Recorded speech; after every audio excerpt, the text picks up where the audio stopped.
What's up, everyone? This is Cold291. First of all, my parents are sleeping, so I gotta be kind of quiet, but whatever. First of all, I want to address I have a new blasphemy flag, Fallen Angel of Doom.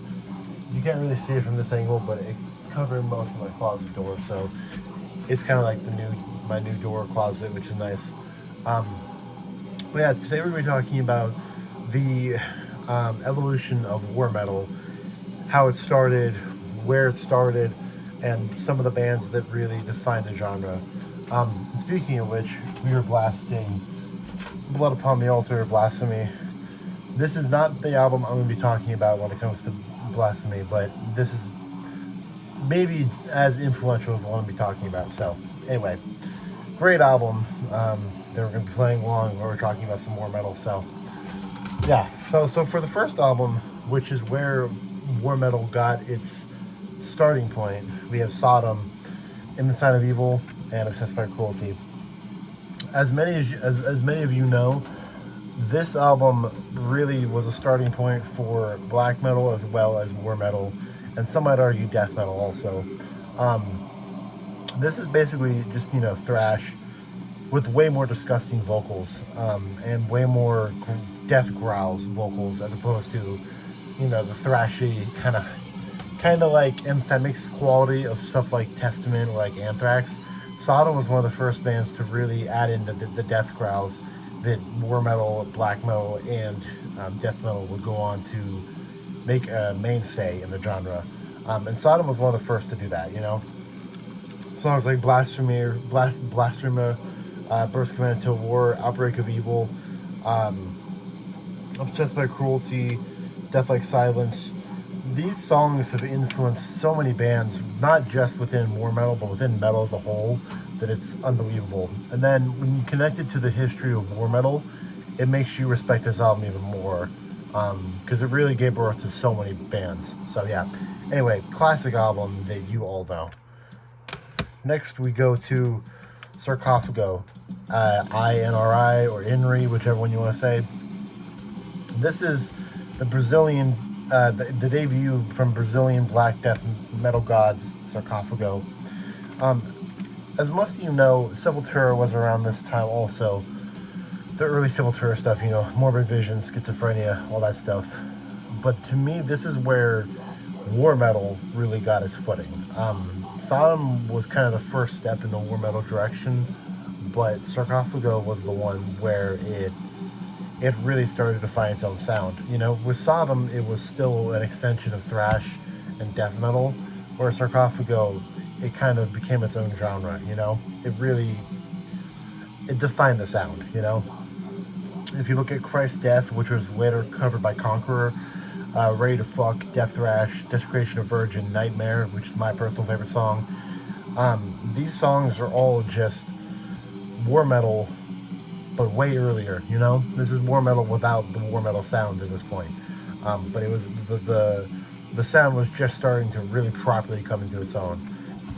And with that, we come to the album that created the current sound of war metal as you know it. The current sound as of this decade and the current sound as of within the last 30 years.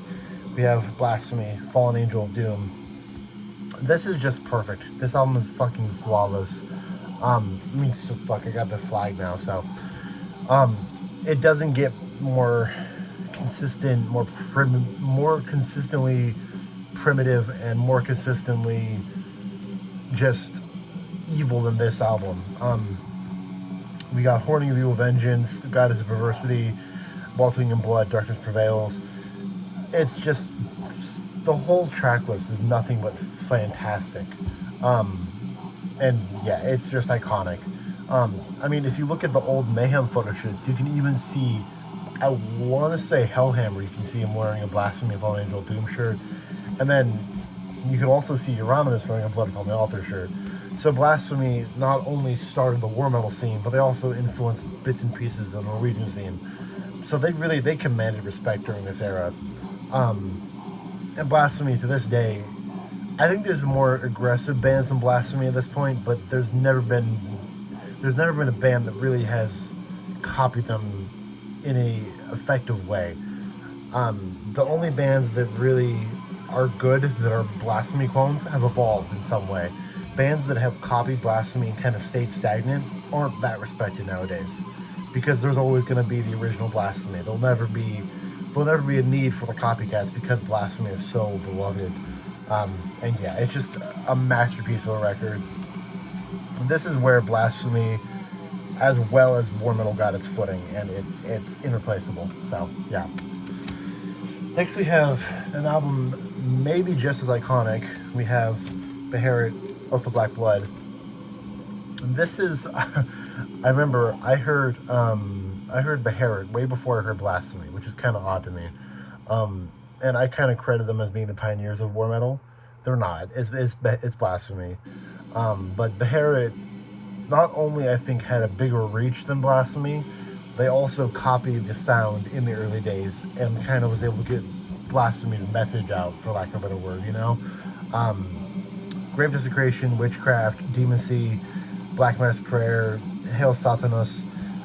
The whole EP, the whole album is nothing but Blasphemy worship, with Beherit's signature style of the avant-garde and the dark whispering sounds that Beherit would go on to pioneer, as well as make their own sound, you know? After this album, Beherit really came into their own, doing similar stuff to this album, but having their own twist to it. But with this album, they really were writing straight off the coattails of Blasphemy. And to me, it started the trajectory for Beherit, but it also made War Metal and that Blasphemy sound a household name, you know? And so regardless if this album in itself is that original, I think all that matters is that it got the message out there of War Metal, and this album commands respect for that alone. Now, the next one you could argue is not War Metal, but it undeniably influenced War Metal. You have Profanatica and the Massacre Split. Now, Profanatica, you could argue is not War Metal, but it has a fuck ton of elements of War Metal. The perverse lyrics, the constant blast beats, the death growls, the nihilistic and perverse nature of it is War Metal to its core. But for some reason, people don't consider Profanatica War Metal. But regardless of that, that's all trivial bullshit. But regardless, Profanatica took black metal to the next step, as you all know. Profanatica not only started the US scene, it also kept the War Metal scene going. And it just took the levels of fucked up and perversity of extreme metal to another level. There'll never be another band that shocked the culture as much as Profanatica. If you listen to earlier interviews from Profanatica, everyone outside of the US hated them. And until like maybe 5 years after that, they were kind of dismissed. The people, I think, respected them, but they were very dismissed. And now they're one of the most beloved bands within black metal, and obviously US black metal. And they just they got the ball rolling for so many sounds within black metal that it's unbelievable.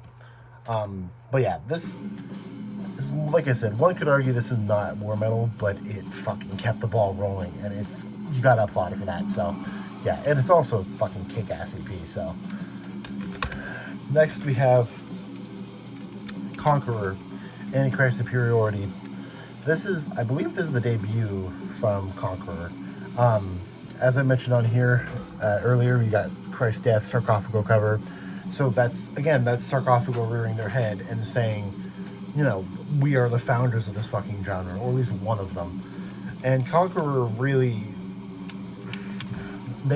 carried where Blasphemy left off, with that really noisy and just constant blast beats and really thick guitar riffs that Blasphemy pioneered. But Conqueror went in a more primitive direction, I think. Blasphemy was going more in the death metal direction, whereas Conqueror, I think, went in a bit more of the punk and the black metal sound.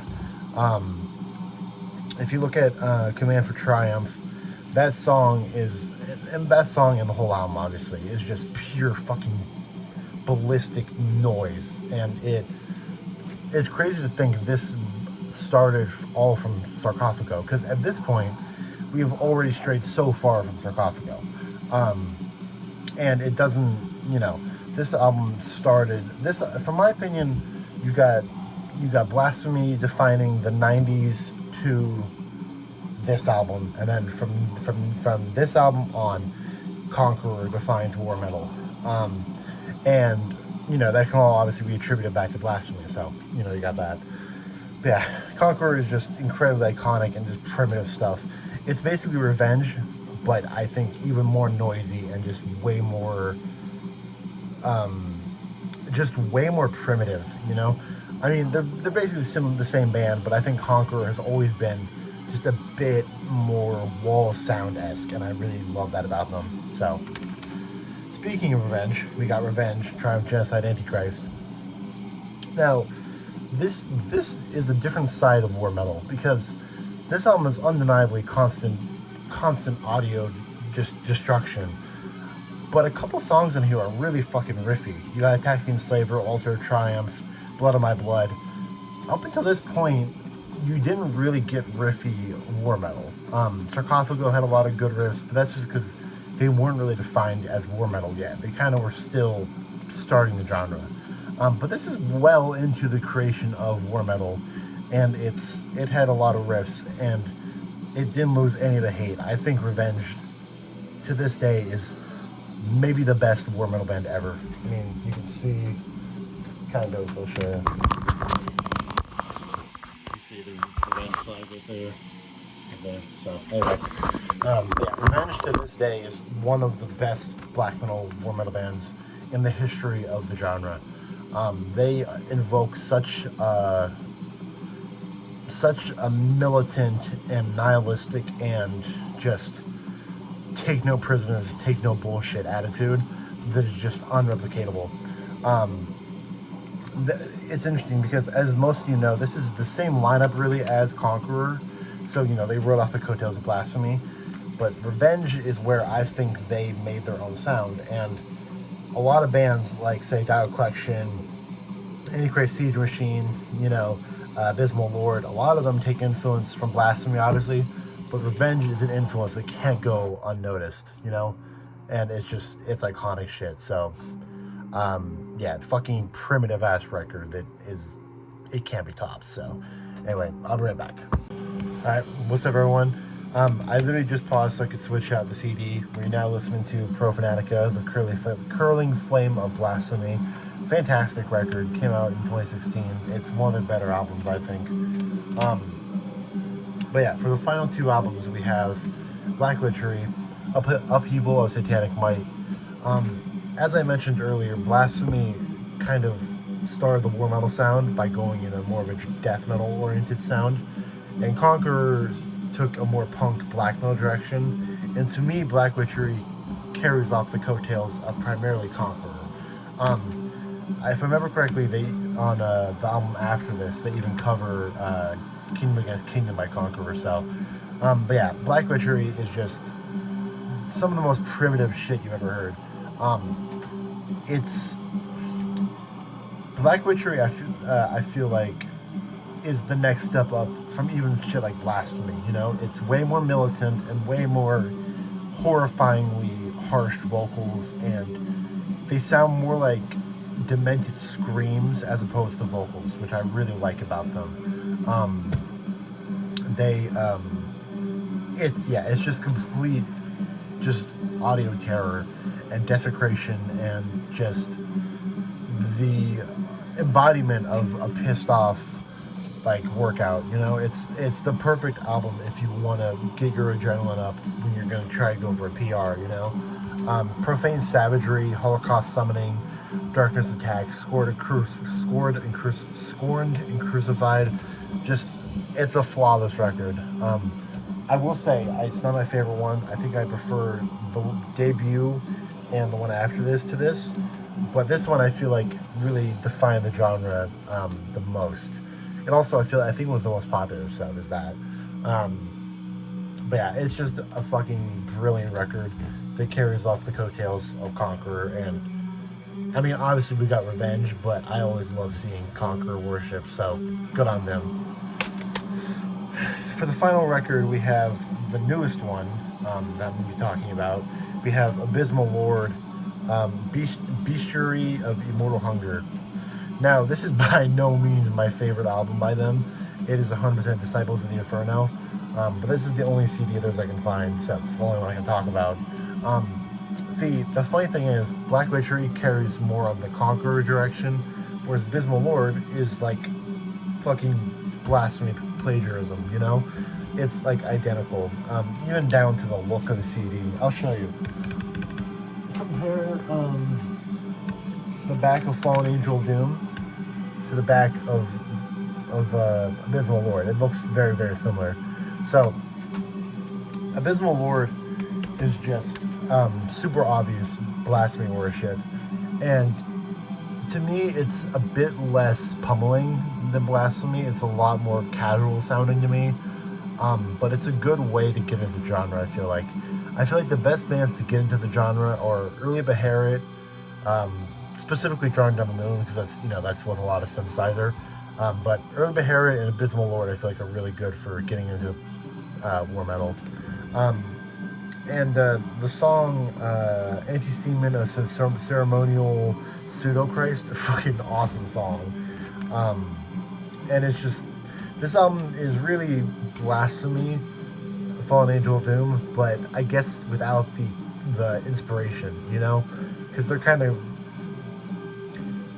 carrying where the Legends left off, you know? Which to me, it runs the risk of being really redundant. To me, it sometimes is. But sometimes when you're in that mood to listen to shitloads of blasphemy, Abysmal Lord gets that done. When you don't have enough blasphemy to listen to, you know? So yeah, it's just really solid stuff. It's great if you want to listen to, like, you know, blasphemy. I even hear remnants of Sarcophago on here, with the vocals especially. But yeah, it's really good stuff. Anyway, that'll do it for my history of war metal. If you guys enjoyed, please feel free to comment below your timeline for war metal, your favorite war metal records, and yeah, just let me know what you think of my album selections. So yeah, hope you guys enjoyed, and I'll see you guys in the next one. Peace.